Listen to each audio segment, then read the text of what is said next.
135 લોકોના મોતનો જેના પર આરોપ છે તેની સાંસદ ધારાસભ્યોની હાજરીમાં કરાઈ મોદક તુલા। મોરબીમાં ઝૂલતા પુલ કાંડના આરોપી જયસુખ પટેલનું મોરબીમાં કડવા પાટીદાર કન્યા કેળવણી મંડળ દ્વારા મોદક તુલા કરવામાં આવતા વિવાદ ઊભો થયો છે। 135 લોકોના મોતના જવાબદાર જયસુખ પટેલના સન્માન વખતે પૂર્વ સાંસદ કુંવરજી બાવળિયા, દસક્રોઈના ધારાસભ્ય બાબુ જમના પટેલ, મોરબીના ધારાસભ્ય ક્રાંતિ અમૃતિયા સહિતના નેતા પણ ઉપસ્થિત રહ્યા હતા। બીજી તરફ ઝૂલતા પુલના પીડિત પરિવારોએ નારાજગી વ્યક્ત કરી છે।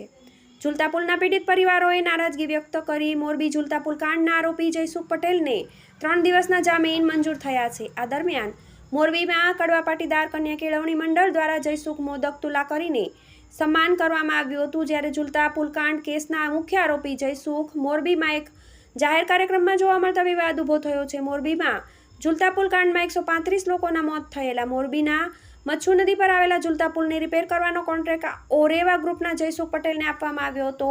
પુલની મજબૂતાઈ ચકાસ્યા વગર ઓરેવા ગ્રુપ દ્વારા આ બ્રિજને મુલાકાતીઓ માટે ખુલ્લો મૂકી દેવામાં આવતા પુલ ઘસી પડ્યો હતો અને આ ઘટનામાં 135 લોકોના મોત થયા હતા।